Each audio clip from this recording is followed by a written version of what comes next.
here's the deal. We're all vessels of the divine. Say, I'm a vessel of the divine. I'm a vessel of the divine. I shine. I shine as love. I want you to actually look at your neighbor. And I know, but look at your neighbor and share with them, I'm a vessel for the divine. I'm a vessel for the divine. I'm here to shine. I'm here to shine divine love. I'm here to shine. I'm here to shine. And I want you to say to your neighbor, I see you. I see you shining. I behold you as a vessel. I see you. I recognize you. I recognize you. It is really important for the folks in this community, here and beyond, to begin to become beholders of the divine and to see it everywhere and in everyone.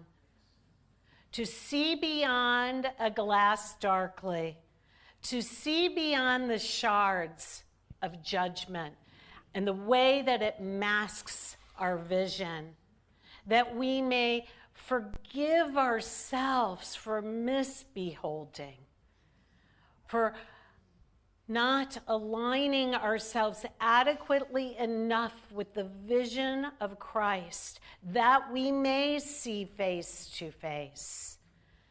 This is what we're up to. We're up to shining.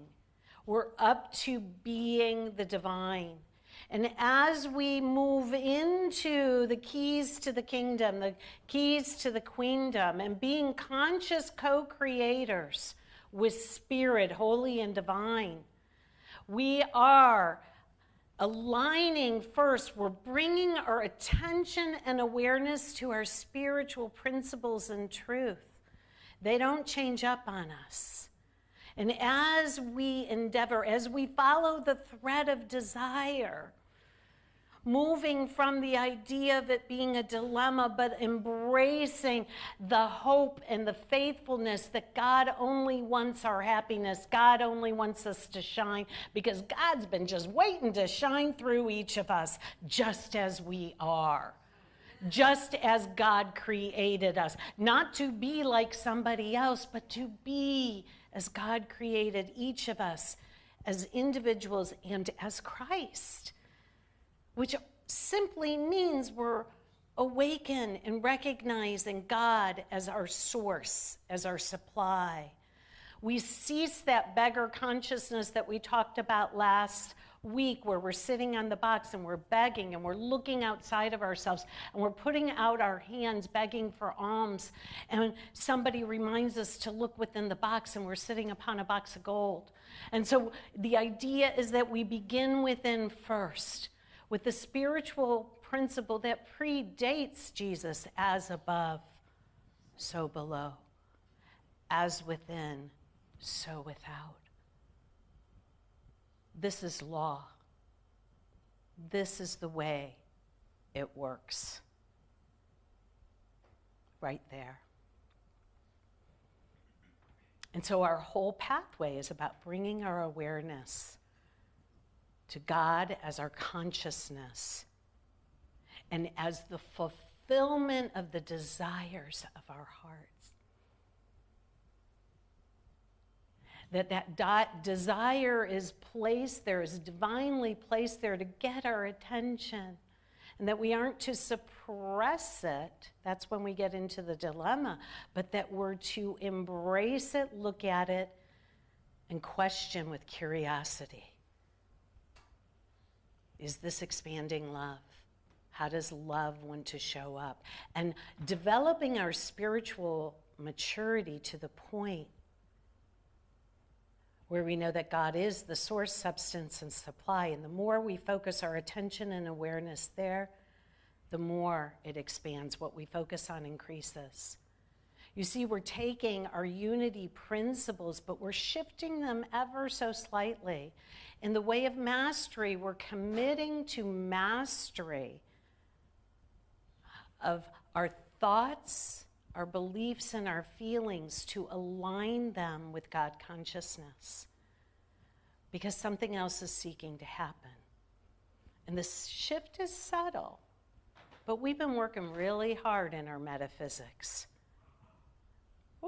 for decades. Now is the time that we're shifting into a new way of being a vessel consciousness, where we're releasing the efforting and we're stepping into being.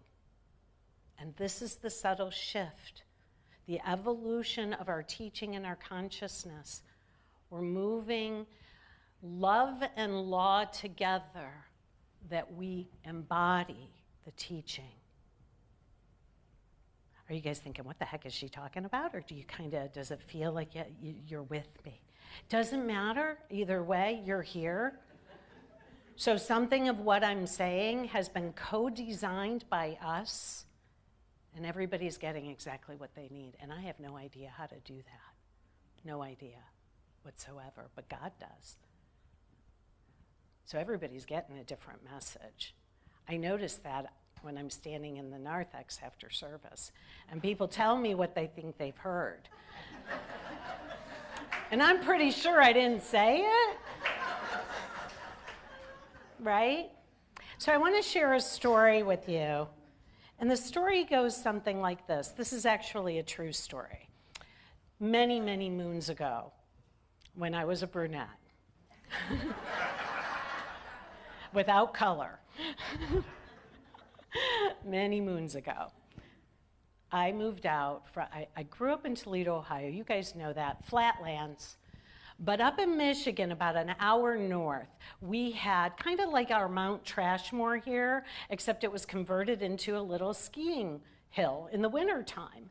And they manufactured snow, which became ice very quickly, and that's where I skied when I was growing up. And I loved skiing. I loved anything that took me outside. I loved wintertime. I loved the air. You know, we didn't wear helmets then. I loved the wind in my hair, my brunette hair, and I just felt so free. And I was kind of good at it. I liked it. I was good at it. So after I grew up a little bit more, I moved out to Colorado. And when I was living in Colorado, all my friends, we would just go I-70 every weekend, go up to Summit County and start, we'd go skiing. And these were mountains, not Mount Trashmore like. These were mountains, the Rocky Mountains. And it was a completely different experience. But when they groom the runs, it was very much like home in Michigan. It was kind of icy. And you ski in a particular way on ice. But everybody was excited for powder days. Everybody couldn't wait for powder days. And I dreaded them. Because the minute the powder would drop, my ski tips would cross, and I would do what they call a yard sail, where I'd fly forward, flat on my face, and everything would go everywhere. And I couldn't figure out how to correct this. I couldn't figure it out, but I had a desire to. I had a desire to learn how to powder ski. And there were all kinds of advice. Ever have a desire for something and you share it with somebody, and then all of a sudden you get a whole bunch of advice, and you know most of what they're telling you, but you haven't incorporated it yet into who you are. And that's what happened to me. And as I followed that desire of wanting to ski powder, like really just, wanted to do that. And I'm not looking at this man here because he can ski powder really well, and I know that. So I'm like kind of doing this. But so anyway, my point is that I attracted in my life a person who heli-skied, like took people in a helicopter to ungroomed powder spots so that you could go ski powder, fresh, pristine powder, right? Now, we ended up, a group of us, in Jackson Hole, Wyoming. And much to my chagrin, there was a dumping of snow the night before. So I had the perfect opportunity to see if I could powder ski. But I had with me a companion, a teacher, if you will. And we would go up the lifts, and he would be pointing out the dynamic, the laws, the mechanism by which one skis powder, and how it's different from skiing in ice, and how the body weight shifts, and where you put it on the ski, and what it would require. And what was happening as I was watching it, listening and learning, something shifted. Something shifted. And I got off that ski lift on a powder day, and I skied down that run. No yard sale. And I was shining. You know it. It's not for anybody else. It's for you. It's to feel that freedom, to feel the accomplishment of something, to feel something that you desire come into manifestation. It felt so good. Pause with me. God, I'd love to do that again. It's been a while. So I share this story with us because we are at a threshold in our teaching, in our trajectory, in our evolution of unity metaphysics, and it's always been there. But we're taking the spiritual principles and laws, things like what we focus on increases, things like our thoughts are things, that thoughts reproduce after their kind, and thoughts combined with a feeling tone, oh my God, look out, right? And so we have an approach that has been more mental, more intellectual. Here are the rules. We deny, we use denials. We deny that which is not true, capital T, true. So we get thee behind me, Satan. I deny that this experience has any power over me. I deny that I am unworthy. And I affirm that I am worthy of the kingdom and the queendom of heaven, here and now. And so we do our affirmations, and we align to the best of our mental ability, our thoughts and thinking with thoughts of God, which have something to do with love, kindness, gentleness, humility.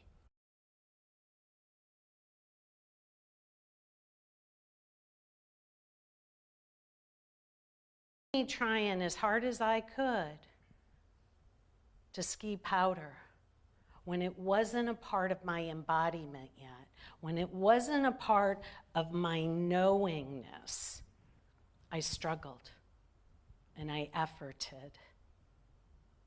And I did yard sales for quite a while.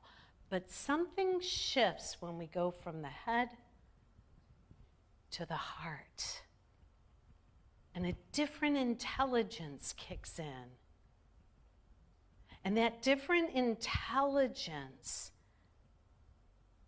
when we focus upon it as being the source and supply of every desire that we have, the fulfillment of it, such that we really know and only focus on God, on love, as being the only relationship of value in our lives, something shifts. And we can begin to relax and allow and surrender and be the vessel through which we shine. This is the shift that we're doing this month. And the keys to the kingdom become the pathway for it. And the very first one is desire. Catherine Ponder says, don't suppress that desire. That's when it gets all discombobulated and becomes a dilemma.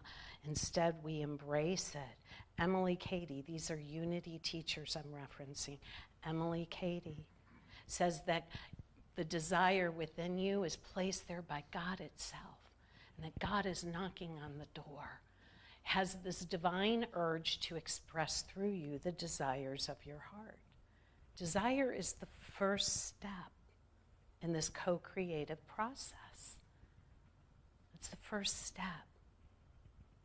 And so we ask at this level of spiritual maturity, as Reverend Ann read the reading today, it shifts to become Spirit whispering to you. Imagine right now, Spirit, however you define God, because in unity, you get to do that. Is it spirit? Is it love? Is it light? And there's a voice that looks at you, whispers in your ear, and says, Beloved, what would you have me be for you now? What do you want me to be for you now? That's the question that we embark upon this week. Now, I want to share this with you, especially because we're going into Mother's Day next week. Much of what we have done in our metaphysical Christianity can be described as the way of Jesus. The way of Jesus is distinct. It's a particular pathway. It's the pathway at unity that we follow. It contains many of the things that we've already talked about, the laws, the way they work. It also has inherent within it a teacher-student mechanism. The teacher being Jesus, or some of us may view it as the Christ within us. That there's a teacher-student, and we are the student, and we're learning.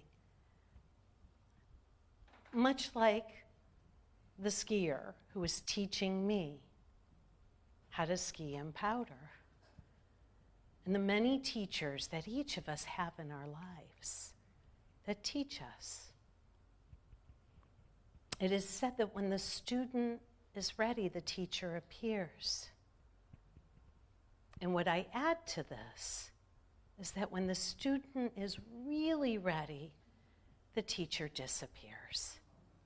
Because it's time for you to be, us to be, that which has been taught. It's our fifth unity principle. We live, we embody the truth that we speak of. So the way of Jesus sometimes has that efforting in it. There's the teachings and parables. There's the continuous awareness of catching ourselves and shifting breath by breath, moment by moment. Shifting, I'm in fear, I'm going to choose love. I'm being judgmental. Oh, I'm going to choose peace. Oh, I feel unworthy. I'm going to remember I'm a child of God and I'm worthy to be here. It's that practice, step by step, breath by breath. And we practice it to master it right now, and that's really important. But A Course of Love, another text that is amazing and beautiful, A Course of Love, which they say is a continuation of A Course of Miracles. A Course of Love distinguishes between the way of Jesus and the way of Mary. The way of Mary is less about the doing aspect and is about the being and the living aspect. It's the divine feminine aspect, not to be confused with gender, but that is within each of us. And so as we begin to approach Mother's Day, and where we are at in our society and in our culture, is that the divine feminine, which has been squashed for so long, redacted, if you will, out of our scriptures, is necessary for this next evolution of consciousness. The way of Jesus spirals up, as does the way of Mary. The way of being, of receiving, of birthing the divine idea that has been given. And both are necessary. If you see my arms right now, and I'll come up front, I'm making my way. Up front, it's like the helix. And so the way of Mary is what is being introduced to us, and the way of mastery is funny, isn't it? But the way of Mary is what gave way. If we think of Mary, Mother Mary, Christ, birthing Christ, that the divine feminine predates the appearance of Jesus. But now Jesus has prepared the way for the divine feminine, and that they go hand in hand. And so just like that shift, which was so subtle, occurred for me so that I could powder ski, something that I desired, something I was studying, something I was learning and practicing, a shift is happening where you become that which we are speaking of. This is the fulfillment of the Unity Renaissance vision. A spiritually awakened world, living, not efforting, living in peace, love, and joy. And this is the only way we survive transformation. Transformation can get messy. Birthing new ideas can get messy. But that's why we're here. To begin to live the teachings that we're speaking of. And so we embrace both of these ways, and we will begin to speak about them more and more. Yeah, but the idea here is that we begin to mature in our spirituality and ask the question, what would you have me be? It's a mutual question. Spirit's asking it, what would you have me be for you, to support you in your desire? But we're also asking it of Spirit. Spirit, what would you have me be? So that we are aligned. And it begins with our desire. So we pause and take a breath here.